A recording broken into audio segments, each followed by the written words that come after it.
Hello అండి, నేను మీ Navya. Welcome to my channel Navya's kitchen magic. ఈరోజు నేను కొర్రమీను చేపల పులుసు చేయబోతున్నాను.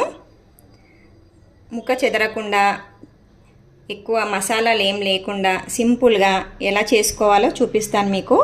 చాలా ఈజీ, తప్పకుండా ట్రై చేయవలసిన రెసిపీ. మీరు నా వీడియో అంతా స్కిప్ చేయకుండా మొత్తం చూసి నా వీడియో ఎలా ఉందో కమెంట్ బాక్స్లో కమెంట్ చేయండి. అలాగే వీడియో నచ్చినట్టయితే లైక్ చేయండి, షేర్ చేయండి, సబ్స్క్రైబ్ చేయండి. ఇది చాలా సింపుల్ అండి, బాగుంటుంది. ఎవరైనా బిగినర్స్ అయినా తొందర చేసుకోవచ్చు. ట్రై చేయండి తప్పకుండా. మరి నెక్స్ట్ ఏంటో చూసేద్దామా, రండి. మరి ఇక్కడ ఫిష్ కోసం నేను కొర్రమీను తీసుకున్నానండి, ఒక ½ కేజీ. దీన్ని శుభ్రంగా కడిగేసుకున్నాను. ఇప్పుడు దీన్ని మనం మ్యారినేట్ చేసుకోవాలి. దానికోసము ఒక 4 ఉల్లిగడ్డలు తీసుకున్నాను, ఆనియన్స్. 2 మిర్చి తీసుకున్నాను. 2 నిమ్మకాయ సైజ్ అంతా చింతపండు తీసుకున్నాను, పెద్ద నిమ్మకాయ సైజ్ అంతా. ఇది పుదీనా తీసుకున్నాను.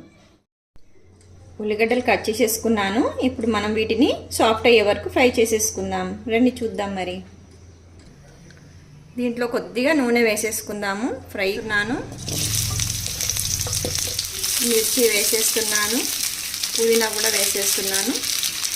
వేసేసుకుందాము. ఉల్లిగడ్డ నేను ఏదైతే ఫ్రై చేశానో అది సాఫ్ట్ అయిపోయింది. ఇప్పుడు దీంట్లోనే మనము మిర్చి పౌడర్ ఇట్లా అన్నీ వేసేసుకుందాం. చూసేద్దాం రండి. మరి ఒక 2 టేబుల్ స్పూన్ మిర్చి పౌడర్, ఒక 1 టేబుల్ స్పూన్ సాల్ట్ వేస్తున్నాను, ఒక ½ టేబుల్ స్పూన్ పసుపు వేస్తూ, ఒక 1 tablespoon ginger garlic paste వేస్తూ, ఒక 1 టేబుల్ స్పూన్ గరం మసాలా వేస్తున్నాను, ఒక 1 టేబుల్ స్పూన్ ధనియా పౌడర్ వేస్తుంది. చల్లగయ్యాక మిక్సీ జార్లో వేసేసుకుందాము. ఇప్పుడు స్టవ్ ఆఫ్ చేసేస్తున్నాను నేను. చేపల పులుసుకి చేసుకున్న ఫ్రై అనేది చల్లగా అయిపోయింది. ఇప్పుడు మనం దీన్ని మిక్సీలో వేసేద్దాం. ఇది మసాలా రెడీ అయిపోయింది. ఇప్పుడు మనము ముక్కలకు పట్టించేసుకుందాము. చాలా ఈజీ, బాగుంటుంది టేస్ట్. చూడండి. ఇప్పుడు దీన్ని ఇలాగే ఒక 10 మినిట్స్ పెట్టేసుకుందాం మనం.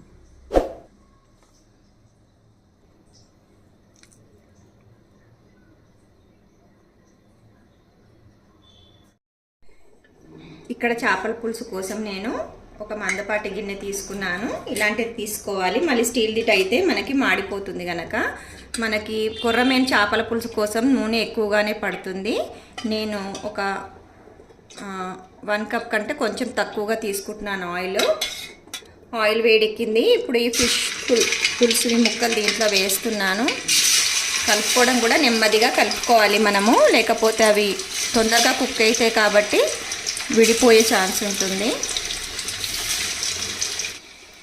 అయితే ఇందాక నేను మర్చిపోయాను, మనం ఉల్లిగడ్డ పేస్ట్ ఏదైతే చేసామో దాంట్లో నేను కొంచెము తీసుకున్నాను గ్రేవీ కోసము. అది ఇప్పుడు దీంట్లో వేసేస్తున్నాను.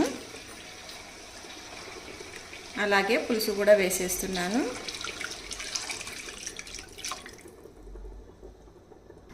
ఇప్పుడు దీన్ని ఒకసారి కలిపేసుకుందాము. దీంట్లో ఉప్పు కారం చూసి వేసుకోండి, తక్కువంటే. ½ టీ స్పూను జీలకర్ర మెంతి పౌడర్ వేస్తున్నాను, టేస్ట్ బాగుంటుంది దీంతో.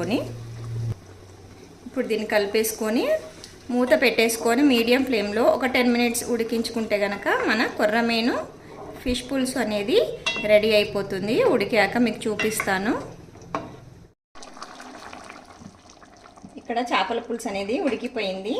10 మినిట్స్ తర్వాత మనకి పులుసు అనేది పల్చగా ఉండకుండా లైట్గా చిక్కగా ఉండేటట్టు చూసుకోవాలి. మనకి కూర అయిపోయింది. ఇప్పుడు మనం ఇది సర్వింగ్ బౌల్లోకి తీసేసుకుందాము.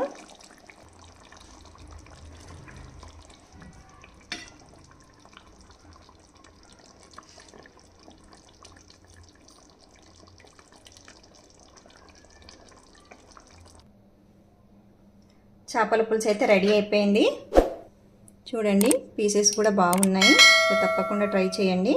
ఇప్పుడు దీన్ని నేను మీకు రైస్లోకి చూపిస్తాను ఎలా ఉందో.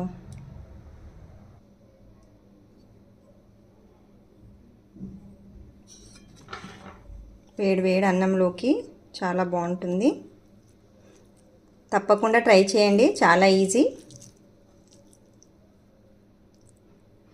కొర్రమీను చేపల పులుసు.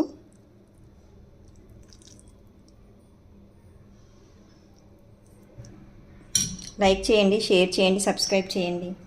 Thank you for watching my video. Thank you all.